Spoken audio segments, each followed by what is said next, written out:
Hello, Holly. So I'm joined today by Hollie Hobson from Parkwood, a school. So tell me a little bit about your school. So a school based in Sheffield. It's a secondary school with around about 845 students. The part of Sheffield that we're from is known as a deprived area. However, that's not something that the kids let them stop achieving. We currently have a wellbeing hub within our school that I am part of. So I'm the wellbeing officer and the senior mental health lead, and we also have a school counsellor that supports the wellbeing of our school. Okay, so you've been a member of our Wellbeing Club program for a year now, and what what were you doing before as a school, and then what made you join the program, and then we can talk about how it's helped after that. Yeah, so I started at Parkwood 3.5 years ago, and there was no real established wellbeing hub. It was the idea that they wanted to create something, and the right person to get into that role was going to sort of be the leader of that sort of idea. So over the last 3.5 years, we've grown to 2 members of staff, where we've got a school counsellor, as I've mentioned, and then obviously me as the wellbeing officer.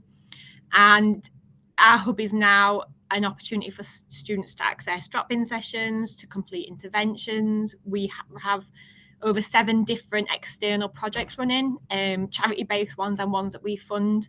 And it's an opportunity for students to have a safe space. It's a place for them to regulate, and it's also a space for staff to access.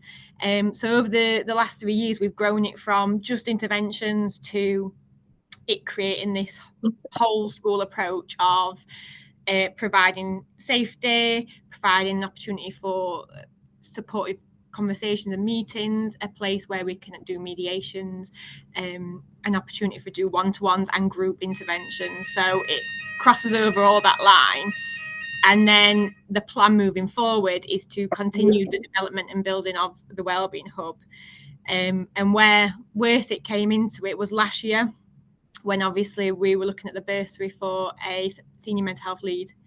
And that was the first sort of thing that made me want to go with Worth It. I looked at lots of different companies, lots of different training courses, and this one was the one that really stood out. It was something that I've always used in the last 3 years, because there's thousands of free resources and training sessions you can join, and there's lots of Zoom calls you can be part of, and it always seems to be in the area that I'm interested in. And then I started looking at the bursary for the senior mental health lead, and like I said, because of all this stuff I'd already been accessing, the website itself as well ergonomically really works for my kind of learning, really resonated with me. And when you actually get access to it, it's just an abundance of resources, really clearly explained out videos. It's so simplistic. It makes that sort of, cognitive load reduce massively. So I was able to get so much more out of it at a quicker pace. Explain about the cognitive load, because I think that's a really valuable point that people don't, when they think of doing a course, they think, I'll just do a course for 2 days and then I'll learn how to do everything and then off I'll go. What's your experience of that? I think with this course, I'd have moments where I was able to do 1 or 2 topics within a short period of time, and then it might be a week or 2 before I could come to the next one. So it was really good in terms of you could go back and just quickly check, go through the videos, run through it, and the way in which your language you use and the way in which you complete the videos are really user friendly. It makes it so easy to sort of just catch up and remember what had gone on. Myself, I'm dyslexic, so how I do things and the way in which I work has to sort of support my needs. And I really found that this was supportive of that. And obviously you've got all the resources you can print off at the same time. So I can print them out and go through them as you're talking through the different sessions, or if we've got the live sessions, there was plenty of time to plan so that I was prepared. And it just meant that I'm not then going, hang on, what was that? Or what was this? It was really clear, really simple, and it means I'm not having to make more decisions which are then tiring me out. I mean, as a wellbeing officer, I come from doing a one-to-one session with a student to coming into training, and that can be really hard to switch from. But it's almost like talking to a friend when you're listening to it. It's not intense, it's not jargon of words. It is this is the point, this is what I need you to focus on, this is why, and it's step by step, and it explains. I find a lot of trainings go, this is a problem, okay, that's a problem, what do I do to support? How do I coach through that? And it's continuously, this is an area we've focused on. This is where we've got the research from. These are some techniques to deal with it. Here's some of our advice. If not, come back and speak to us. And I love that, like, organic response that I can email into you and say, I'm not quite sure about this, and you get a fantastic response. It's not a company that's out there just to push out their work or their ideologies. You're really responsive to what's going on and you adapt to that, and it's amazing. Like, you feel like part of the training, you're part of our school even though you're not in it. I honestly can't praise it enough. Last year, I think it was the reason that wellbeing is where it is at our school now, because of this training. So it's really good to have that sort of, I think, that reassurance as well. Like, there's not many wellbeing roles around. It can be hard to have people to bounce off of, and I've always found that's a really good thing to sort of say, yeah, you're doing the right thing, or keep going with what it is. And it's okay to make these mistakes, because what actually is, it's part of that cycle again, that learning that. And so you've used the program for lots of different things, haven't you? You've used it to learn how to lead as a senior mental health lead, but you've also learned how to use it to develop your own interventions and approaches to working directly with students. Obviously, it's a library of online courses. I don't think people appreciate it. It's a library of online courses and workshops and resources and support and consultancy from moi. What are the courses that you've used? How have you used them? How have they helped your students in your school? So obviously the first one I used was the Senior Mental Health Lead course, which has allowed me to reflect on our whole school approach. It has supported me. We are going for a Wellbeing Award with WAS. So currently in the process of doing that, it helped me reflect on practice that we're doing. It helped me realise areas of development alongside of what I was already doing there. So now I feel like we are coming up to the end of the award, and I feel in a really good place because of that training. And obviously also helped us focus on what kind of wellbeing we want at our school through that training. What I do is I watch the videos, I take the information, I change it into some sort of CPD, and with the help of you as well, like if I'm not sure about how to adapt that and the activities, it's really important about different like movement roles, because I find that CPD is sometimes very, again, cognitive load. They've had a full day, they come after, teaching all day, and then they're listening to this and they think, how am I getting that? So doing these different activities, getting them to put themselves in them shoes is really important. And then from that, like you said, because it's a part of the toolkit, there's the next step and the next step and the next step, and you take all that information and you apply it to that staggered response of training. And then another one we did was the coaching, which we looked at flourishing and all the different, this was for year 11s we focused on. So I used the PD time that we do in the morning, and I created a full term of lessons. And that training is actually carried on. So we now have themes for our year groups for drop down days. And if anyone don't know what drop down days are, they are off timetable lessons where we do things around personal development. And within that, we focus highly on looking at different areas of development. From change is massive for year 11s and year 7s.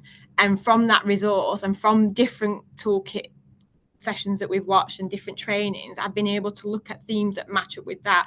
Relationships is a massive thing, and self-awareness.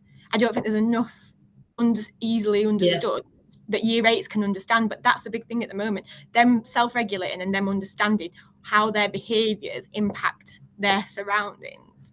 It's the first time they're exploring that. So I don't think there's a training that I've not gone, oh my God, how amazing is that? Or I can use this. And normally you go to a training, you sit there for an hour and it might be 4 minutes worth of stuff that's good. Whereas this is like 80, 90%. And that 10% that it's not is stuff that I'm like, I'm glad I already know that because I'm supposed to know that. So it's a really, like I say, whole school approach. It has gone into our PD, it has gone into our themes, it's used in our wellbeing sessions every day. It is something that we use on a daily basis. And then you talk about like that having well-being and that daily feeling of well-being and that how it ripples out. So we use that ideology as well, and that's something that's a very small part, I think, of that. It's small, but it's massively significant. And starts to self perpetuate once you put the foundations in place. Yeah. from that sort of learning, from everything comes from Worth It. That whole like, you are my seed, and I try and sow from that. So it's one of them projects that you don't even, I think it's not until I've had this conversation with you realise everything's not influenced, but it all stems from you challenging me on that conversation, going, what about this, what about that, without you even knowing. But I can go to it as and when I feel I'm ready for that. You know, I notice there's some sort of barrier and I search it, and it's, you're there, you're ready, you know. What would you say to other senior mental health leads thinking about their approach in secondary? What do you think are your top tips? 100% would say watch the videos, the mental health toolkit, the coaching one, and try and take from that what you think impacts on your school. You know your school best. If you're a senior mental health lead, you know the areas in which are having issues. You know, for us, it might be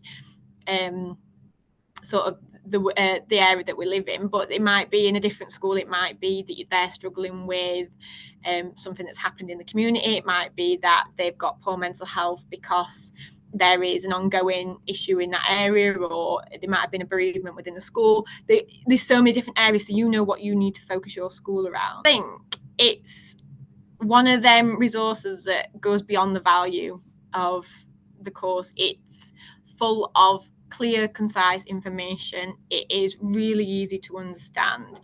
It looks at all the themes that are happening in our schools at the moment. It's so simple to access. And I really enjoy the personalness of this. Whenever I've done anything, it's that touching base. You know, you can send stuff in your email, and it's not like a company where you get this sort of automatic response. You get somebody actually listening to what you're saying and going, and this is something that you can do. And I don't think there's any course out there that has that personal interaction with their clients in a way. And I don't feel like a client of it, and I am so grateful for the stuff. And it's there's always new things, and Liz is always changing things and adding bits, and she's talking you through why that's happening. And I think if you honestly work in wellbeing and you have nothing and you think, where do I start? This would be the place to start, because it has all the resources. You don't need to go on endless websites. Your stuff is all here. You can take bits. And like one video, I took 5 minutes of it, and it created this whole new training. I constantly learn from it, and I learn from it in a really effective way. And I think the amount of impact Worth It has had on our school is beyond what I'd ever thought I could possibly get from this. So I would say that I couldn't do what I'm doing without it, and I would not be the wellbeing officer or the senior mental health lead and be doing all these extra things without the training, without the support, and without the just kindness. It goes such a long way. So if anyone does want it, it is 100% the best thing I've ever done for all my students, for myself, and all the staff at Parkwood Academy. Wow. Well, thanks. I feel a bit emotional about that. You should. Because you reach out to me and you say you're doing all these amazing things, but I could not do it without you. And it's honestly, I feel like you're at the side of me all the time. It's something I can always. My voice in your head saying, "Yes." I was like, when you rang me, I was like, I know your voice. You're like, but it's. You know what? It's such a hard time at the moment for everyone, and this is just something that just makes me feel reassured, supported, safe.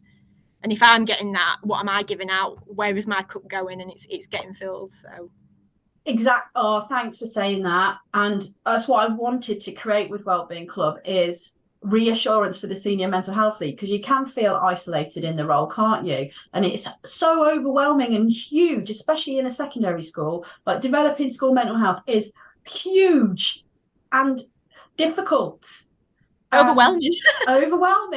So I just wanted to make it practical, accessible, reassuring resources, and give you guys that attention and like you said, the personalized feedback to reassure you are doing the right job and it is working. And because I can hear what you're saying and I can map it to like literature and be like, that could be in a journal, but you don't know that. You're like on your own out there in the wilderness trying to do a good job.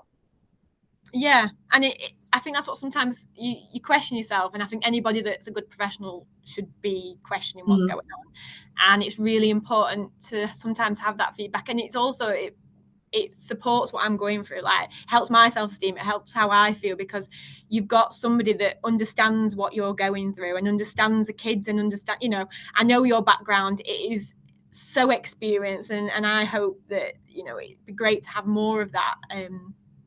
So it's just nice to have someone that really gets it and makes it just simpler to sort of put out there, because the action plans you talk about, they're overwhelming. I've never done that before.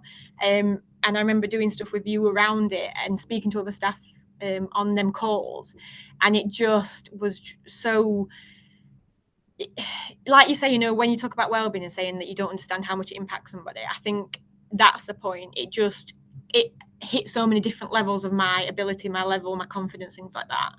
And talking about mental health and doing mental health and working with kids one-to-one is really difficult. We have to have supervision, and it was like a mini supervision of, this is okay, and yeah, we're going through this, and it just helps you take some of the load off. Yeah, because what you've got to do is so important and significant. You want to make that as easy, it's not easy, but as supported, and and you question yourself a lot. So when you're questioning, you're taken away from doing sometimes. So having somebody to sort of, like I said, the soundboard, it just helps you go, you know, I'm doing the right thing, because wellbeing is so fluid, it is so different. You're not quite sure if it is working. So the program itself always has an answer for something. If I couldn't interact with you, if I couldn't watch the video, there was always something on that that we can take. And like I say, this stuff we want to then now go on to, so the wellbeing ambassador stuff, there's always areas of development. Thanks, Hollie. Thanks for everything. Thanks for being such a wonderful member of Wellbeing Club for the last year, and taking the stuff. I mean, you can join a program, whether you access it and use any of the stuff, it's not going to work if you don't use the stuff. So, you know, you have used it loads and loads. I mean, there's probably still loads more you could have done, but you've taken things and run with it, and that for me is the most important thing, and it's making a difference to your school. So well done. I appreciate you for that. And I just hope it has a lot ongoing, I'm sure it will, from what you've said, a long going lasting legacy, you know, that evolves over time. And yeah, I look forward to working with Parkwood more in future. Yeah. And you you're a superstar. Well, can only do it with, you know, my tools, and you're clearly the superpower. That helps me along the way. So like I said, it's just nice to have people working together and supporting each other, and that's all we want.